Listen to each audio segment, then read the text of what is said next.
brown daylight. We'll love, we'll sing. We're gonna be someday. We're gonna be someday. Si Asherin Amil o Asha, 19 na taong gulang.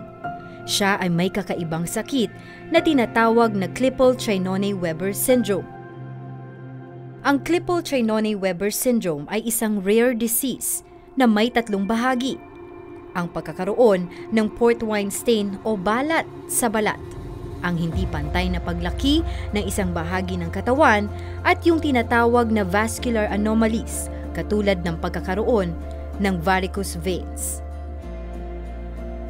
Kaya naman, aking inalam kung paano ba mamuhay ang isang taong may ganitong klase ng karamdaman.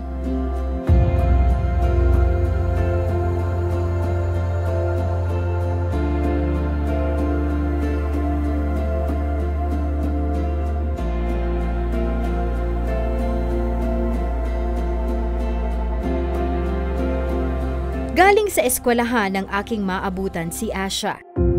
Mabait, palangiti at medyo mahiyain itong si Asha.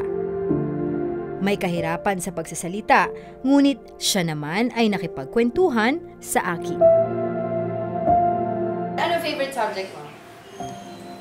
English po. English. Ano yung pinaka-nahihirapan mo sa Math. Math naman. Ako din. Nahihirapan din ako sa math. Mahirap naman talaga, hindi ka nag-iisa. Tinutulungan po ako ni Mama. Alam niya ang kanyang kahinaan. Kailangan ko po ma-reading kasi slow ako eh. Ngunit hindi ito hadlang para kay Asha. Sa katunayan, kitang-kita ko sa kanyang mga mata ang kasiyahan ng aming pag-usapan ang tungkol sa kanyang pag-aaral. Well, making new classmates and learning new things. Tinutulungan po akong classmate ko kasi sa sakit ko po. Nang aking tanungin kung alam niya ang kanyang sakit. May seizure po ako eh. Lagi po ako inaatake. Naninig po yung kamay ko. Katulad po sa school, this year po, in July.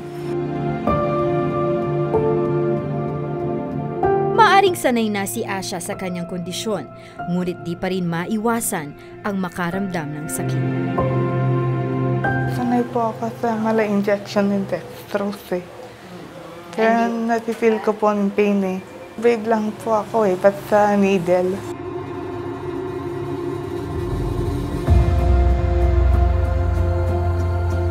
Nakausap ko rin ang nanay ni Asha upang mas malaman ko ang kanyang kondisyon. Ayon kay Nanay Regina, pagkapanganak pa lamang niya kay Asha ay may napansin na silang kakaiba sa kanya. Pinanganak siya sa Fabella. So, iba yung color niya. So, di ba sabi ng matatanda, pag bagong panganak, in a few months, mawawala. Hindi nawala. Tapos, maliit yung isang leg niya, tsaka hindi pantal yung face niya. So, akala namin, okay lang niya. Oo, pero hindi pa siya nagsisizure. So, since wala rin kaming funds, hindi namin siya napa-newborn screening. Ayon sa doktor ni Asha, 11 buwan si Asha nang ma-diagnose sa may kakaibang sakit. Ang unang diagnosis ay Sturge-Weber syndrome. Ito ay isang uri rin ng rare disease na naapektuhan ng balat, partikular ang muka. Apektado rin ang neurological system, pati ang mga mata. Ngunit sa paglipas ng ilang taon, dahil kumalat ang mga port wine stain sa buong katawan ni Asha, kumpirmadong ang kanyang sakit ay Klippel-Trenaunay-Weber syndrome.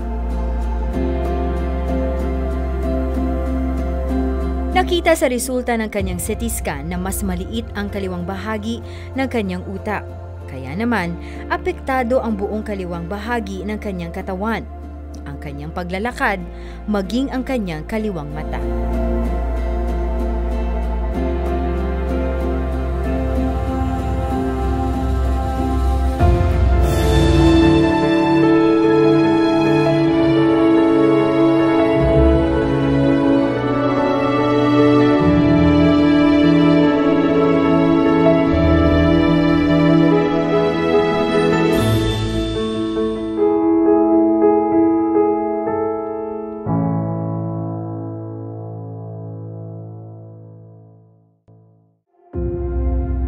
Nakita sa resulta ng kanyang CT scan na mas maliit ang kaliwang bahagi ng kanyang utak. Kaya naman, apektado ang buong kaliwang bahagi ng kanyang katawan, ang kanyang paglalakad, maging ang kanyang kaliwang mata.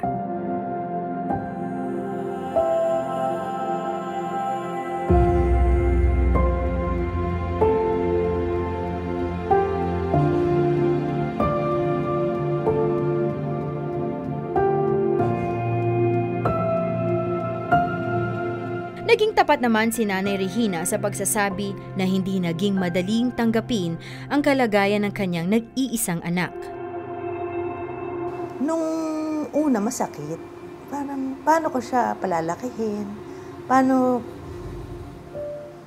masakit kasi yung mga ka-age niya maraming nagagawa eh. Siya very limited, so masakit.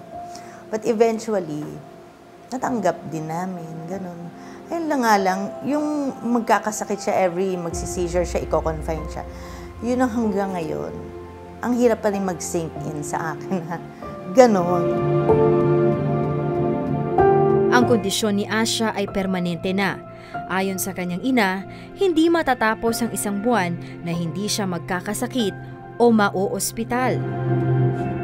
Lifetime na ganon ang mangyayari na i-confine siya, gano'n.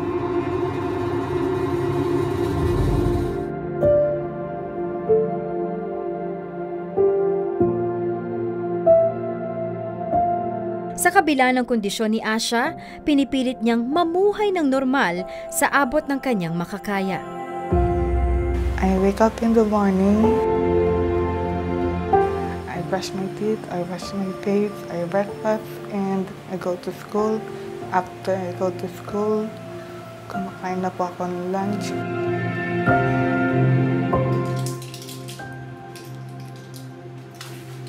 Maging ang pag-inom ng kanyang mga gamot ay siya na lang din mag-isa.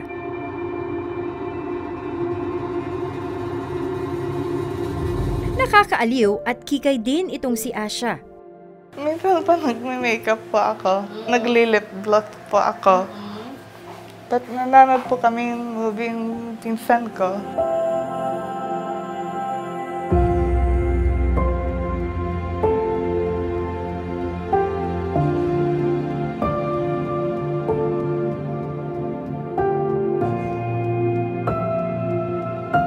Tulad ng mga nagdadalaga ng mga kabataan, si Asha ay may crush din. Kinilig siya nang ito ay aming napagkwentuhan. Kay James Reid. Hindi, kay Gabi na lang po. Impossible, Mama!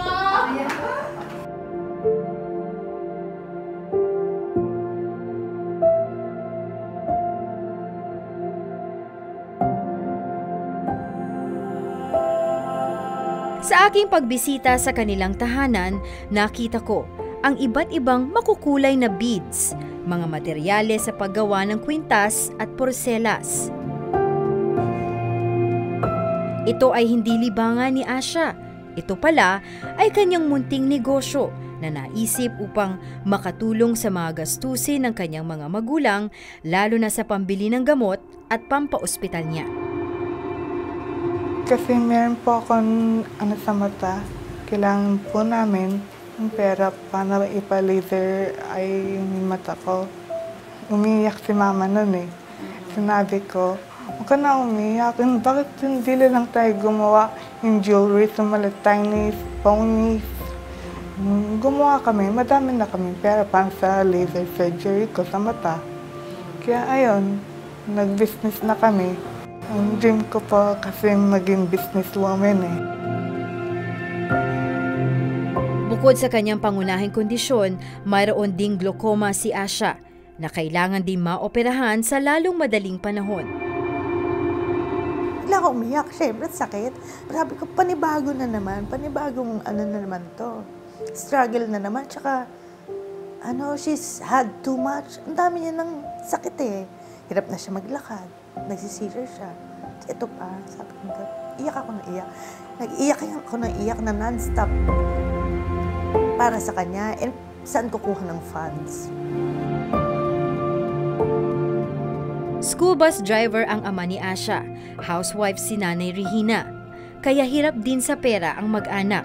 Ipinag-akasya lamang kung anong mayroon sila. Kahit nasa jeep kami, iyak ako ng iyak, sabi ko. Sabi niya, kaya natin yan. Post mo tong gawa ko, baka may magkagusto para maano yung mata ko.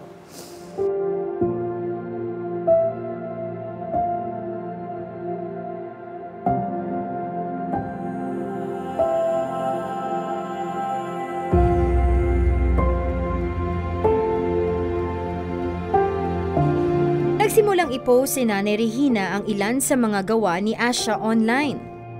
Maging sa grupo ng mga magulang na may anak na may kakaibang sakit.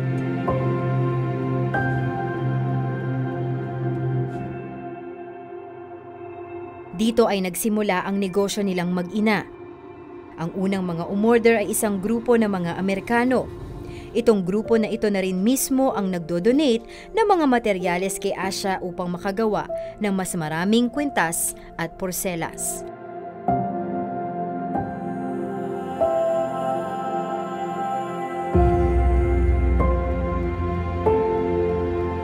Kailangan niyo pong hook and string para and thread Yung string kailangan niyo sa necklace. Ito pong thread sa bracelet. Para tight.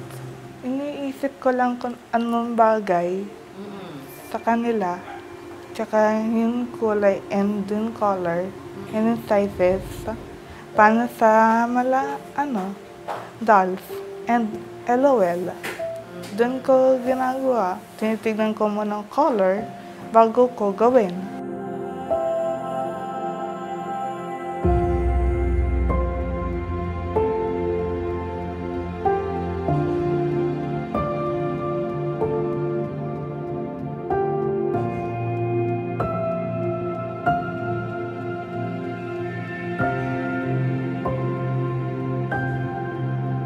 Pinapost po ni Mama sa Instagram yung picture. Tapos kung like nila, magugustuhan nila ulit.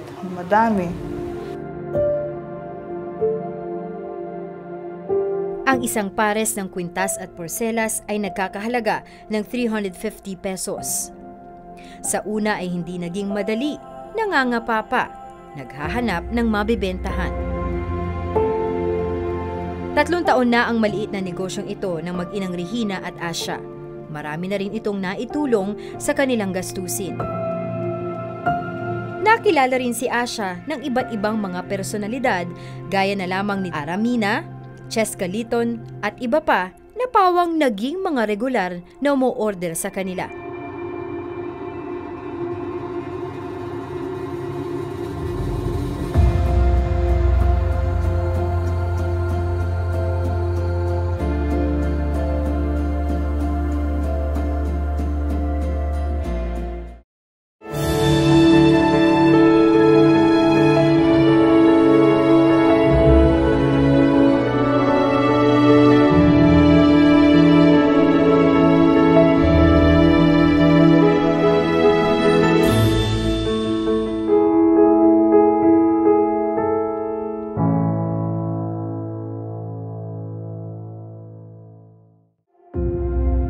Nakilala rin si Asha ng iba't ibang mga personalidad gaya na lamang ni Aramina, Cheska Liton at iba pa na pawang naging mga regular na umu-order sa kanila.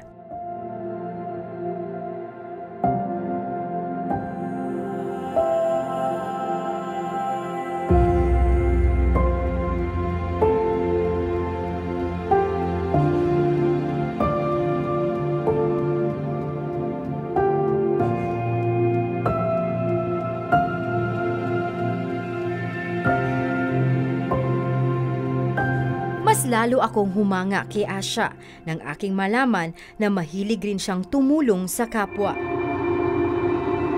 Ang mga ginawang mga kwintas at porselas ay ibinibigay rin niya sa mga batang nangangailangan upang ito ay kanilang maibenta at mapagkakitaan rin. Kasi kailangan tulong Kasi kailangan nila ng money kaya Kaya kailangan namin tumulong, make people happy and kids happy. Saka lang po, matutulong ako, tsaka mag-help ako a lot sa mga anak ko, jewelry.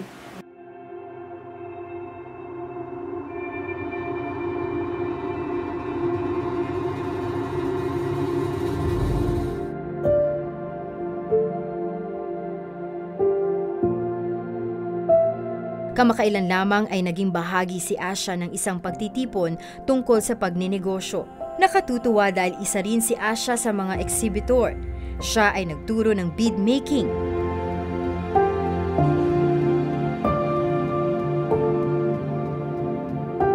At may panahon pang mag-babysit itong si Asha sa pinsan niya sa kanyang libreng oras.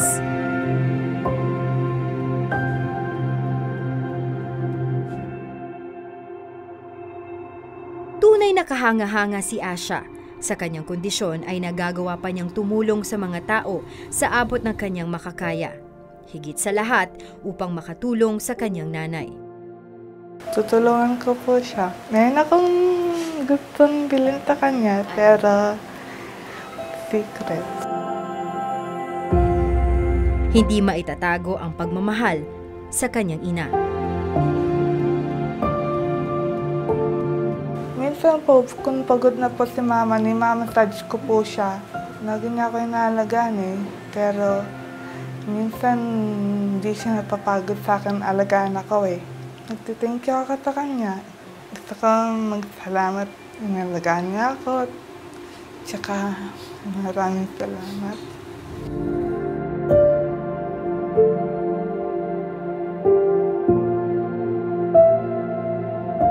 At ang kanya namang simpleng panalangin para sa kanyang ama. Wala na po ang ubo si daddy ko. May mensahe rin siya sa mga batang may sakit na katulad niya. Gusto ko huwag sila maalala. Tsaka magagaling sila para tumulong ako. Sa ngayon, maayos naman ang kalagayan ni Asha. Wala naman siyang kakaibang nararamdaman. Ngunit para kay Asha, may maramdaman man o wala, tuloy lang ang buhay. I can do all things with Jesus Christ.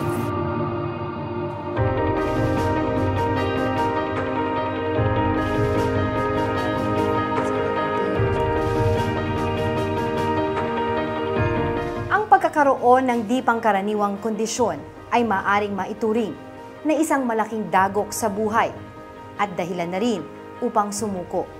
Ngunit para kay Asha, ang kanyang kondisyon ay nagbigay daan upang siya ay makatulong sa kapwa. Hindi man siya kapareha ng mga bata sa kanyang edad, siya naman ay may ginito ang puso na habang buhay nating magiging inspirasyon. Ako po, si Angela Lagunsad at ito ang aking istorya.